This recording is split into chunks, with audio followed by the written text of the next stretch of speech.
For this piece, the problems with it are that it's just lines, and you've not really done anything with the lighting. And I was talking about this with my other student in private tutoring, and we just Googled some league splashes, which is what everybody's after nowadays. They're so hot right now. And let's talk about what it is that makes them league splashes. So the common denominator between all of these is that they are all partial or full silhouette. I'd say their nicest splash would be, in my opinion, this one, which is just gorgeous. I love everything about it, and it is also a silhouette. So it's a common factor between all of them because it's very easy to have light behind a character, because it's very easy to stage like that. When you have a character on a stage, the stage light is usually behind them, and ahead of them, on top of them, and there's minor lights in the front to kind of reveal the character. So it's like a very go-to glamour shot lighting that's great for revealing character silhouettes, especially because it's a character-based game. Let's work from that.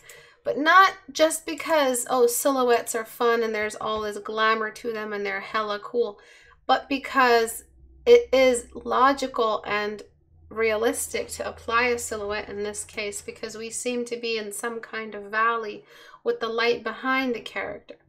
It's also super cheesy to put the light right on the character. It's actually really bad lighting because you're revealing too much.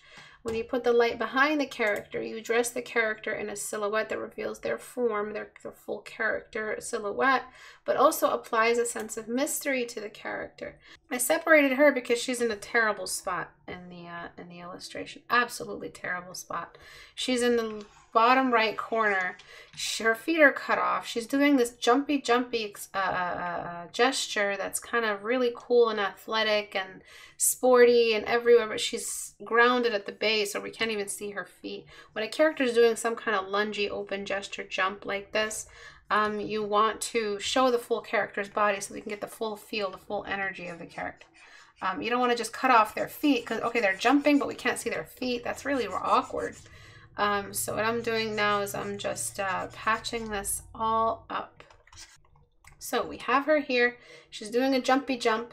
I'm going to go ahead and give her a crazy gesture. I'm just going to tilt her over because this crazy jump she's doing like this athletic leap, you know. Oh, she's wanted and she's doing a leap, you know, like all that good stuff.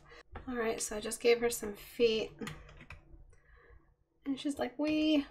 And then I'm gonna fix this strange rock you've got here because it's a bit strong for just a simple little rock in the background. I'm just gonna give it a bit less of a presence. It seems a bit geometric and kind of useless. So I'm just gonna give it more of an organic silhouette and get it out of the way.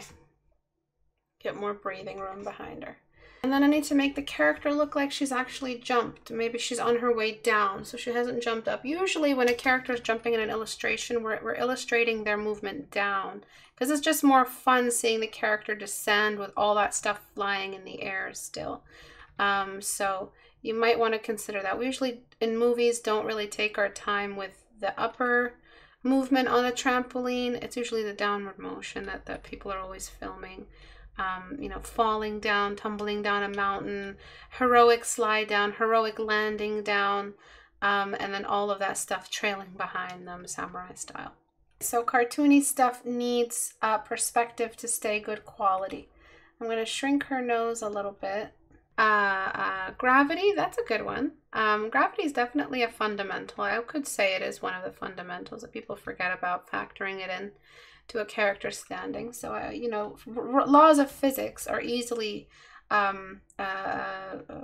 placed as fundamentals. They can easily be associated as fundamentals, like rotation and symmetry are pretty much laws of biology and physics, right? So, or volume, geometry, 3D space. So yeah, I would say gravity is a good fundamental too. And then finally, I'm going to increase the size of her head. So the size of her head is nice and you know, well placed at the moment, but I think a little bit bigger would also help the character. Okay, so I'm going to do a collective darken So using a nearby blue of some kind, maybe just pulling from what's visible on the clouds there, I'm going to darken the whole character, and I'm going to lower this over the character in the foreground. Okay, so we're already moving toward really, really nice composition. So let's just look at the before from here. If you want to keep it here, you want to stop here, go ahead. You can. This is basically how you'll improve the where it was before. So look at how awkward it was before. You have her on the bottom awkwardly jumping, but not really, because we can't even see her feet. When you jump, you can see someone's feet. That's the point of a jump, is that they raise their legs. So let's go crazy. Let me just Istebrak this face real quick.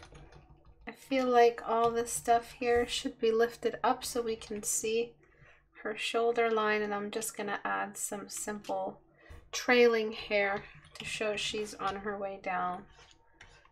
And then because she's jumping, athletic, you know, forward chest motion, the whole chest area should be a little bit up. It's not so much sticking her butt out, it's just showing how she's a little athletic. And then I'm going to darken the chest a little bit, and I'm going to let some of these gems catch some subsurface scattering light. You know, they should look really cool once we're done with them. Bring the saturation tool, because they're precious gems, I'm just going to saturate them. This is where we can bring in cool saturation for the scene. You know, you don't really need to honor anything that glows is kind of its own light source, and just by default we've all just agreed that gems glow even when they don't in an illustration. We just decided that that's what we're gonna do here on out in art. You know, illustrators decided. So I'm just gonna make them glow a little bit. They don't glow, it's just, you know, how we draw gems, how we've interpreted them over the years. This is the light behind her shooting in. Of course, if it's going through hair or some kind of hair surface, whatever it is that this hair is made of. And then, you know, the top of her hair may get a little bit of it, but like there's a spot where it got cut, so I paste it, and then there's the shadow of this little section, so it just gets cut like that, which is so cool. And then there's this section right there. As for the size of the face in comparison to the head, now that's something that's been bothering me. I want to just increase the size of her face in relation to her head. I understand I might have made her into a bobblehead in the process, but I don't care. It just doesn't feel... It felt like the head, you know, the face was too small for the head. You see before? I'm adding... So this is what I'm adding. I'm adding glare from the top to make it look like they're all this white light that's coming out of nowhere is coming from something. And then, yeah, the sound, and I'll be done. And then we can take a look at the full before and after. One of the assignments for my students was learning what the horizon line does in a cinematic shot. So if we're looking at her jumping, we really have no... We don't have a need for the horizon line. Like, I'm just leaving the horizon line just to entertain you with it, but we don't have a need for it. There's no need for the horizon line at all. We can get rid of it. Look at that. It opened the whole scene because we're looking up at her. So what technically is there that we're looking at? We don't even need to see the space behind her because it killed the motion. So all you had to really do was just add an extra little mountaintop. Add it like that, and then lower its opacity so it's just somewhere in the distance. Push it over. And you're done. So the horizon, that was a good reminder to do that. So yeah, that's one of the ways we learn how to use the horizon line, by looking at the ways the horizon line is used in movies. Characters that we're looking up at while they're jumping, characters that we're looking down at while we're at a high point, and what they mean. Before. So obviously it was a completely different style at this point, but the point was that look at what you placed your characters. You just put them anywhere you wanted. It's a little bit more complicated than that, guiding the human eye and telling a story and designing a character.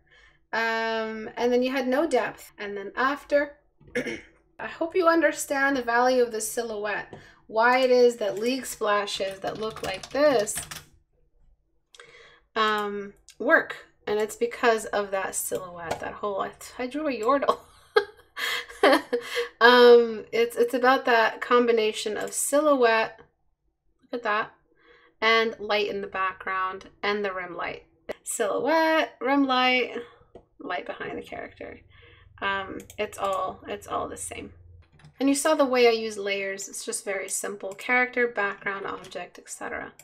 So before, after. Critique Hour is open to everyone. Istebrak.com. The Reddit is right here. So this isn't, there's no pay. You don't have to pay to be a part of this stream. Therefore, you don't have to pay to be a member in any way. I do encourage you guys, if you learned something today, to join as a $1 patron. I'd really appreciate it. I'm trying to get everyone on board. That keeps the community funded, keeps the community available, and keeps me doing this. Keeps opening up my schedule so I can keep doing this. So I'd really appreciate if everyone did join on Patreon. If you go to istebrak.com/ just istebrak.com and then click on the Patreon icon. But other than that, other than Patreon, there's no payment, nothing. It's all free. Subreddit is free. Join it, submit whatever you want. And this is where I found this piece today, and I just talked about it. Thank you everyone for coming. I'll see you guys next class. Bye guys.